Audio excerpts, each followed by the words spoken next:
जय हिंद साथियों, स्वागत है आपका धावक फिजिकल एकेडमी में। आज मैं फिर से एक बेहतरीन सा सेशन लेके आ गया हूँ आपके लिए, जो रहेगा साइंस का प्रैक्टिस सेट। तो देखिए, आज जो टेलीग्राम चैनल में पीडीएफ डलाया गया था साइंस का प्रैक्टिस के लिए, उसका मैं सॉल्यूशन वीडियो लेके आ गया हूँ। तो चलिए स्टार्ट करते हैं बिना किसी देरी किए हुए। चलिए बढ़ते हैं आज के पहले प्रश्न की ओर। तो आज का पहला प्रश्न क्या है, देखते हैं। परमाणु में प्राप्त ऊर्जा को डैश कहते हैं। परमाणु में प्राप्त ऊर्जा को डैश कहते हैं। ए रासायनिक ऊर्जा, बी सौर ऊर्जा, सी नाभिकीय ऊर्जा या डी उष्मा ऊर्जा। तो इसका राइट आंसर क्या है? नाभिकीय ऊर्जा। क्या है? नाभिकीय ऊर्जा। देखिए, नाभिकीय ऊर्जा ही क्यों? क्योंकि हाइड्रोजन और हीलियम का संलयन क्या कहलाता है? संलयन सन के अंदर, सूर्य के अंदर हाइड्रोजन का संलयन हीलियम में होता है। अब देखिए, हाइड्रोजन के अंदर इसके नाभिक में तीन चीज होते हैं, प्रोटॉन, इलेक्ट्रॉन और न्यूट्रॉन। तीनों चीज होते हैं। जब ये तीनों चीज आपस में टकराते हैं तो ये क्या करते हैं? एक बहुत बड़ा ब्लास्ट होता है, और इसलिए इसके नाभिक में क्या होते हैं? विखंडन होते हैं। इसके भीतर क्या होते हैं? विखंडन होते हैं। इसलिए इसके क्या कहते हैं? नाभिकीय ऊर्जा कहते हैं। क्लियर है बात? चलिए आज बढ़ते हैं अगले प्रश्न की ओर। आज का अगला प्रश्न क्या है? आधुनिक आवर्त सारणी में उपधातु है कितने हैं? आधुनिक आवर्त सारणी में उपधातु है। तो इसमें पूछा है कि आधुनिक आवर्त सारणी में उपधातु कितने हैं, तो उसकी संख्या पूछिए। तो इसका राइट आंसर कितने हो जाएंगे? 7। टोटल कितने होते हैं? 7। देखिए, आपके समझने के लिए हमने इमेज भी लेके आया है। इसमें समझते हैं कि उपधातु किसे कहते हैं। उपधातु किसे कहते हैं? तो देखिए, उपधातु उसे कहते हैं जिसके अंदर मेटल, यानी जिसके अंदर कुछ धातु के और कुछ अधातु के भी गुण पाए जाते हैं। यानी मेटल और नॉन मेटल के गुण, दोनों गुण पाए जाते हैं। उसे क्या कहते हैं? उपधातु कहते हैं। क्या कहते हैं? उपधातु कहते हैं। तो देखिए, आप इसमें देखिए, राइट साइड में देखिए, यहाँ पे बोरोन है, सिलिकॉन है, जर्मेनियम है, आर्सेनिक है, एंटीमनी है, टेलेनियम है और पोलेनियम है। ये टोटल कितने होते हैं? 7 होते हैं। और ये क्या होते हैं? एक जिगजैग लाइन की तरह चलते हैं। किस तरह? जिगजैग यानी टेढ़ी मेढ़ी लाइन की तरह। देखिए किस तरह चल रहे हैं? टेढ़ी मेढ़ी लाइन की तरह चलते हैं, सीढ़ियों की तरह। क्लियर है? और इसके इस साइड क्या होते हैं? धातु होते हैं। क्या होते हैं? धातु होते हैं। और इसके इस साइड क्या होते हैं? अधातु होते हैं। क्या होते हैं? अधातु होते हैं। इसलिए इसे क्या कहा जाता है? उपधातु को क्या और क्या नाम से जाना जाता है? इसे बंटवारे के नाम यानी डिवाइडर के नाम से भी जाना जाता है। किसका? धातु। इस साइड देखिए, इस साइड क्या है? इस साइड जो है, इसे क्या कहते हैं? धातु कहा जाता है। इस साइड टोटल जो है, ये सब क्या है? धातु है। और इस साइड जो ये टोटल है, ये क्या है? अधातु। क्या है? अधातु है। तो इसकी संख्या कितनी है? 1 2 3 4 5 6 7। टोटल 7 संख्या होती है। किसकी? उपधातु की। किसकी? उपधातु की। और इसके बारे में हमने और क्या जाना कि ये धातु और अधातु को अलग करता है। किस में? पीरियोडिक टेबल में। क्लियर है बात? चलिए बढ़ते हैं आज के अगले प्रश्न की ओर। आज का अगला प्रश्न क्या है? आज का अगला प्रश्न है, उत्प्लावन बल का परिणाम तरल के डैश पर निर्भर करता है। उत्प्लावन बल का परिणाम तरल के डैश पर निर्भर करता है। तो इसका राइट आंसर क्या हो जाएगा? घनत्व। देखिए, उत्प्लावन बल क्या होता है?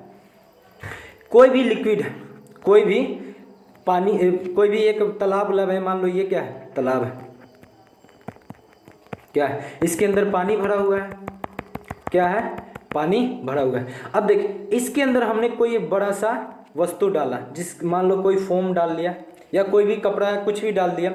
अब इसके डालने से इसके अंदर कुछ, इसका पानी क्या होगा? यहाँ या इसके अंदर जाएगा तो ये क्या होगा? इसका पानी बाहर निकलने की कोशिश करेगा, बाहर निकलने का कोशिश करता है। क्लियर है बात? किस? बाहर निकलने का कोशिश करेगा।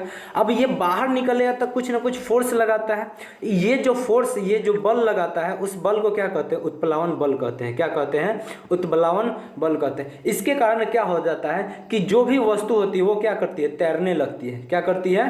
तैरने लगती है। अब देखिए, अगर ये लिक्विड, इसके घनत्व, अगर इस वस्तु का मान लो घनत्व मान लो 800 है। किसका है? कितना है? 800 है। और इसका डेंसिटी कितना है? 1000। और पानी का डेंसिटी कितना होता है? 1000। घनत्व कितना होता है? 1000। अगर इससे ये वाला कम है तो तैर सकता है।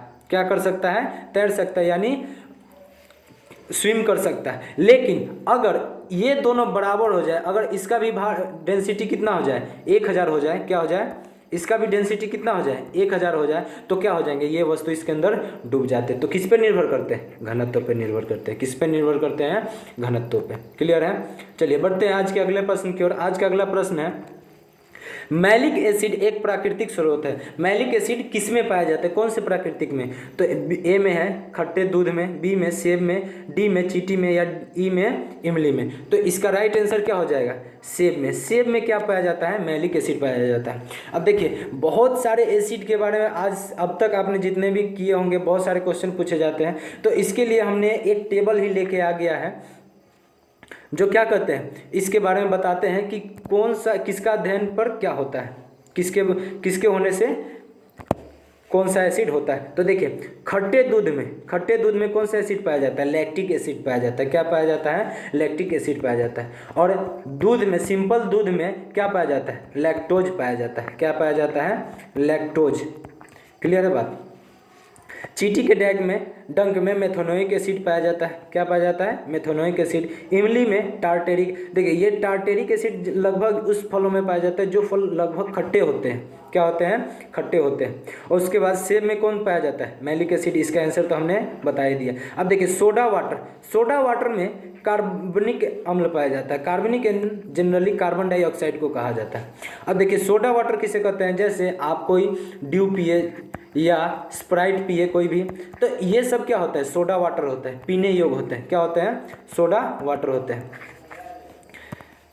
कोई भी ड्यू हो गया या स्प्राइट हो गया, तो इसके अंदर आप जब पीते तो इसके अंदर सनसनाहट से एक बूंदा बूंदा सा निकलता है। वो क्या होता है, कार्बनिक एसिड होता है। क्या होता है, कार्बनिक एसिड होता है। और वो कार्बनिक एसिड जनरली किसके होते हैं, कार्बन डाइऑक्साइड के होते हैं। क्लियर है बात। चलिए बढ़ते हैं आज के अगले प्रश्न की ओर। आज का अगला प्रश्न क्या है, पानी का सापेक्ष आणविक द्रव्यमान की गणना करें। अब देखिए आणविक द्रव्यमान निकालना ये थोड़ा न्यूमेरिकल सेक्शन हो जाता है, केमिस्ट्री के अंदर पढ़ना है। तो देखिए पानी का फॉर्मूला क्या होता है, H2O। क्या होता है, H2O। अब देखिए हाइड्रोजन का परमाणु संख्या कितने होते हैं, एक। कितने होते हैं, एक। और परमाणु द्रव्यमान भी कितने होते हैं, इसके कितने होते हैं, एक होता है। परमाणु संख्या भी कितने होते हैं, एक होते हैं। और परमाणु द्रव्यमान भी कितने होते हैं, एक होता है। उसी तरह इस अगले पेज में, चलिए सॉल्व करते हैं। अगले पेज में हमें किसका निकालना था, H2O का, यानी पानी का निकालना था। हाइड्रोजन का परमाणु संख्या भी कितना होता है, एक। और इसके परमाणु द्रव्यमान भी कितने होते हैं, एक। और ऑक्सीजन का परमाणु संख्या कितना होता है, 8। लेकिन परमाणु द्रव्यमान कितने हो जाते हैं, 16 हो जाते हैं। कितने हो जाते हैं, 16 हो जाते हैं। अब देखिए यहाँ पे हाइड्रोजन कितने हैं, 2। ये देख पा रहे हैं आप कितने हैं, 2। तो इसके मास में हमने कितना से गुना कर दिया, 2 से कर दिया, यानी टोटल कितने इसके द्रव्यमान हो गए, 2। और ऑक्सीजन कितने हैं, 1, तो हमने 1 से गुना कर दिया। टोटल कितने हो जाएंगे, 16। इसको ऐड कर देंगे तो कितना हो जाएगा, 18। और जब कभी परमाणु द्रव्यमान निकाला जाता है तो उसका यूनिट क्या आ जाता है, U आ जाता है। क्या आ जाता है, U आ जाता है।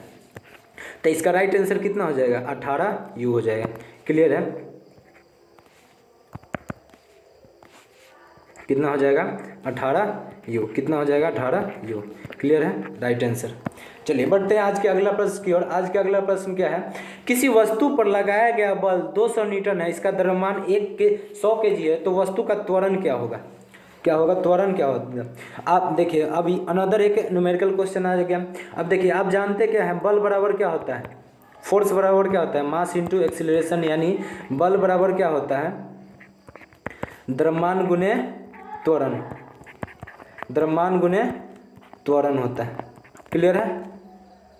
अब देखिए अब हमें निकालना क्या था, एक्सीलरेशन। यानी ए बराबर क्या होता है, मास इंटू एक्सीलरेशन। हमें निकालना था एक्सीलरेशन, यानी इसका फॉर्मूला क्या बन जाएगा, फोर्स अपॉन मास। अब देखिए यहाँ पे बल टोटल कितना दिया गया है, बल कितना दिया गया है, 200 न्यूटन। कितना न्यूटन दिया गया है, 200 न्यूटन। 200 न्यूटन हमने लगा दिया। बल कितना दिया गया है, 200 न्यूटन।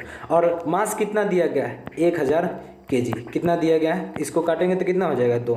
अब यहाँ पे क्या हो जाएगा, त्वरण का ऐसे ही मात्रा क्या होता है, मीटर प्रति सेकेंड स्क्वायर। तो इसका राइट आंसर क्या हो जाएगा, 2 मीटर प्रति सेकेंड स्क्वायर, 2 मीटर प्रति सेकेंड, 20 मीटर प्रति सेकेंड स्क्वायर या 20 मीटर प्रति सेकेंड। तो देखिए यहाँ पर यूनिट भी बहुत मायने लगता है। आप जब न्यूमेरिकल सॉल्व कीजिएगा तो यूनिट भी बहुत मायने रखता है। तो एक्सेलरेशन यानी त्वरण का यूनिट ऐसा यूनिट क्या होता है, मीटर प्रति सेकेंड स्क्वायर। तो राइट आंसर क्या हो जाएगा, 2 मीटर प्रति सेकेंड स्क्वायर। क्लियर है।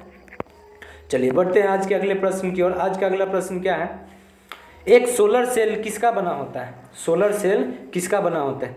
तो इसका राइट आंसर क्या होता है, सिलिकॉन का बना होता है। किसका बना होता है, सिलिकॉन का बना होता है। देखिए आप इस समझने के लिए हमने एक इमेज भी लाया आपके लिए। आप यहाँ पे देख पा रहे होंगे क्या है, ये सोलर पैनल है। क्या है, सोलर पैनल है। आप देखे होगा घरों में, गाँव में स्ट्रीट लाइट पे सोलर लगे होते हैं। तो देखिए ये जो लाइन लाइन से आप दिखाई दे रहा है पतला पतला सा, यही क्या होता है, सिलिकॉन होता है। क्या होता है, सिलिकॉन होता है, तत्व होता है, इसी से मिलके बना होता है। इसका काम क्या होता है, सूर्य की रोशनी को अपने अंदर इकट्ठा कर लेता है। क्लियर है बात, इसलिए इसका इस्तेमाल सोलर पैनल में बनाने में किया जाता है। क्लियर है। चलिए बढ़ते हैं आज के अगले प्रश्न की ओर। आज का अगला प्रश्न क्या है, 25 डिग्री पर विभिन्न माध्यम में ध्वनि की चाल के बारे में सत्य है। ऑप्शन ए है, ऑक्सीजन गैस का ध्वनि का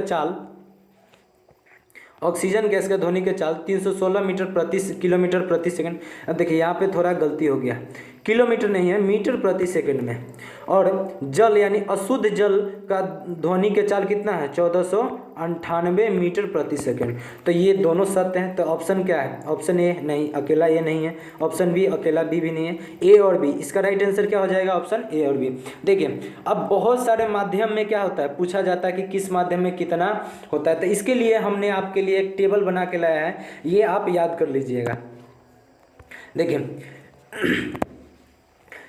कितने पर 25 डिग्री, अगर टेम्परेचर कितना रहे, तापमान कितना रहे, 25 डिग्री सेल्सियस रहे, तो समुद्री जल यानी समुद्र के जो जल होते हैं उसमें ध्वनि का चाल कितना होता है, 1531। हवा में कितना होता है, 332 मीटर प्रति सेकंड। स्टील में कितना होता है, 5960 मीटर प्रति सेकंड। निकेल में कितना होता है, 6040। और वही ऑक्सीजन में कितना होता है, 316। तो अभी हमने पूछा ही क्या था, ऑक्सीजन में कितना था, 316। क्लियर है। उसी तरह अशुद्ध जल का मतलब है कि पानी में कुछ चीज़ मिला हुआ है।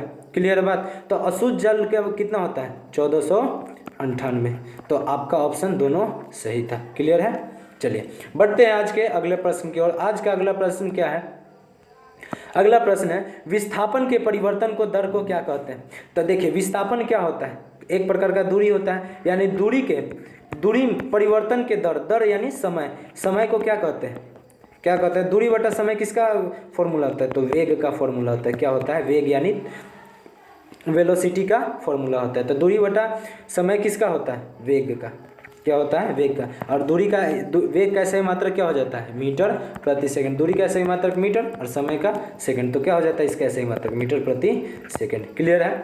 चलिए बढ़ते हैं आज के अगले प्रश्न की ओर। आज का अगला प्रश्न है, किस प्रकार के कोशिका से त्वचा बनी होती है, हमारी जो स्किन बनी होती है वो किस प्रकार की कोशिका से बनी होती है। तो ऑप्शन ए में है अस्थायी ऊतक, तो ये तो ऊतक है, ये हो नहीं सकता। अस्थायी ऊतक, ये भी ऊतक है। यानी तीसरा है अधिचर्म कोशिका, तो ये ही आपका सही उत्तर है। अधिचर्म कोशिकाओं से ही हमारे क्या होते हैं, चमड़े बने होते हैं। देखिए हमने फोटो भी लिया है। देखिए ये जो देख पा रहे हैं ये क्या है, हमारे चमड़े का क्या है, आप ये जो देख पा रहे हैं ये क्या है, हमारे चमड़े का क्या है, कोशिका है। ये बहुत सारी कोशिका है, हमने जूम करके एक फोटो लाया। और बीच में क्या है, केंद्रक।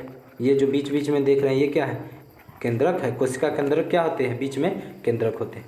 क्लियर है। चलिए बढ़ते हैं आज के अगले प्रश्न की ओर। आज का अगला प्रश्न है, निम्नलिखित में से कौन सा फलीदार फसल है। तो फल देने वाला कौन सा फसल होता है, तो दलहन। कौन होता है, दलहन होता है। दाल जो दाल देते हैं, मूंग हो गया, अरहर हो गया, ये सब कौन से पेड़ होते हैं, फलीदार फसल होते हैं। क्लियर है। चलिए अगला प्रश्न क्या है, आज का प्रश्न ये कल वाला ही प्रश्न है, निम्नलिखित में से कौन सा मुकुलन का प्रदर्शित करता है। तो कौन करता है, हाइड्रा करता है। कौन करता है, हाइड्रा करता है। क्लियर है। चलिए आज का प्रश्न यहीं तक था। आशा करता हूँ आपको समझ में आया होगा। अगर ना समझ में आए तो जो भी सेक्शन में अगर डाउट है उसको बारे में कमेंट जरूर कीजिएगा। अगर अच्छा लगे तो एक लाइक जरूर कर दीजिएगा। साथ साथ अपने दोस्तों के साथ साझा जरूर कीजिएगा कि सेशन कैसा लगा। क्लियर है? चलिए आज की सेवा यहीं तक।